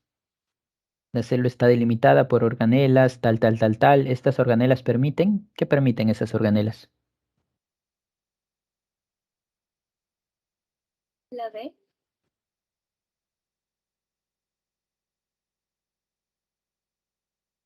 Especializar funciones en las células, la C. Aminorar tamaño, no. Generar abundante energía química y la energía es propia de las mitocondrias. Las mitocondrias solo te generan energía química. Especializar funciones en las células. Cada una de esas organelas tiene su propia función y eso permite que la célula tenga entonces mayor variedad de funciones. La uno la C. A ver, la 2. ¿Cuál es la 2? Componente de la membrana que posee región polar y otra región apolar. ¿Cuál es? Y fosfolípidos. Fosfolípidos. La 2 es la E.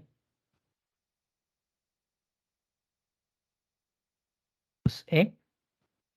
La 3. Bueno, la 3 resolveré yo.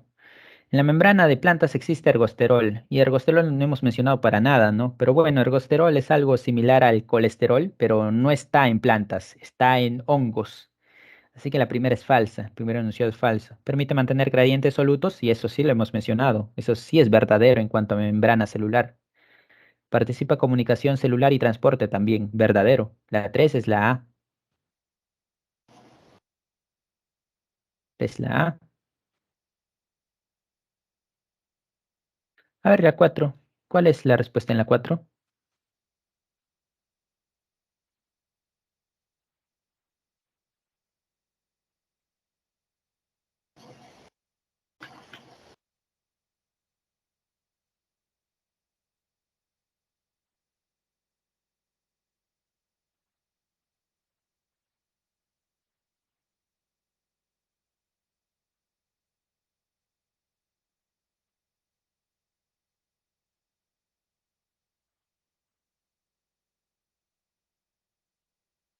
4C, hipertónico, crenación. Y sí, a partir de la forma nada más nos damos cuenta, no está arrugado y es una célula, es un eritrocito, ¿no? Entonces es una célula animal, arrugada, crenación. ¿Y cuándo ocurre eso? Cuando pierde agua. Y si pierde agua, ¿por qué es? Porque ingresan sales.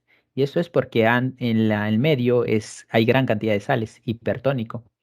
La 4 es la C, hipertónico, crenación. Bueno, acá te dice la A, es su error de edición, ¿no? Es la C, 4 la C. A ver, la 5, ¿cuál es la respuesta en la 5?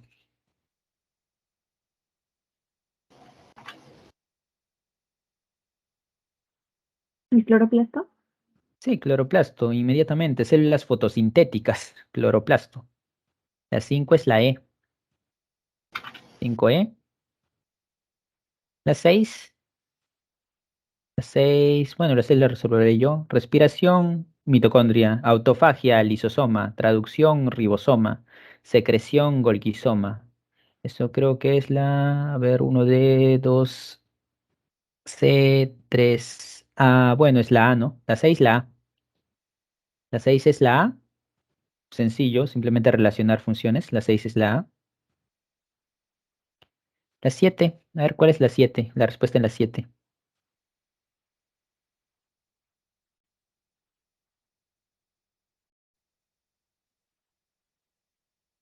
Características célula eucariota, presencia del núcleo que contiene la cromatina en la cual se llevan los eventos ¿La T. C?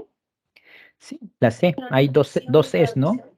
Hay dos Cs, ¿no? Pero sí, esta C, ¿no? Duplicación y transcripción. Es esta de acá, duplicación y transcripción es la que ocurre en el núcleo. Traducción ocurre en el citoplasma, ¿no? En la 7 es la C. A ver, la 8 es sencilla, apariencia rugosa y tiene ribosomas, ¿no? Retículo endoplasmático rugoso. La 8 es la B, 8B. La nueve también podrían responderla, pero es un poco larga.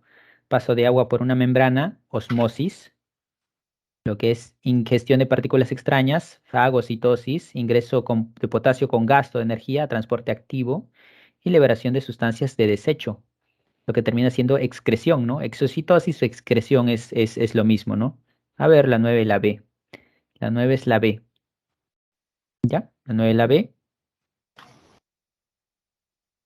La 10 igual la resolveré yo. Esto es ARN. ¿Por qué ese ARN tiene uracilo? Si tiene uracilo es ARN. Y estos son aminoácidos. Es decir, ARN construimos proteínas. ¿Eso qué es? Eso es algo llamado traducción, ¿no? Y la traducción, ¿dónde ocurre? Ocurre en los ribosomas. Por lo tanto, en la 10 es la C. Y es la C. La 11 es sencilla también. Alternativa que característica exclusiva del ARN. Característica exclusiva del ARN. ¿Cuál es? Una pentosa denominada ribosa. El ADN no tiene ribosa, tiene algo llamado desoxirribosa. Por lo tanto, la 11 es la C. La 12. 12 es un poco datera, pero si recordarán, Okazaki. Fragmentos, ¿no? Pequeños fragmentos de ADN en la cadena llamada retardada. En la 12 es la D, Okazaki. En la 13, a ver cuál es la 13. El doctor Bruce Banner se transforma en el increíble Hulk debido a una mutación que sufrió en el ADN de sus células somáticas, alterando la enzima que cataliza la duplicación del ADN, adicionando los nuevos desoxirribonucleótidos. Es decir, alteró a la enzima. ¿Cuál es la enzima responsable de eso?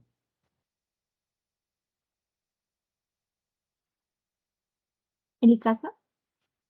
Y, ¿cómo? ¿Casa? La enzima que cataliza la duplicación de La del helicasa. ADN. No, la duplicación del ADN. La duplicación del ADN, la enzima principal, la que permite que el ADN se duplique, es la E, polimerasa. Esa es la E, ADN polimerasa. Esa es la enzima principal de la duplicación del ADN. Bueno, en la 14, ADN, ARN. ¿Cómo se llama eso? Transcripción. La 14 es la D, 14D. Finalmente la 15. 15 es un poco datera también, ¿no? Bimentina. La 15 es la A. Finalizando de esa manera con la clase de hoy, con lo justo, porque ya acabó la hora, ya para que entren a su receso. Eso sería todo por mi parte y nos veremos hasta la siguiente semana. Gracias, Hasta profesor. luego Hasta a luego. todos. Hasta luego.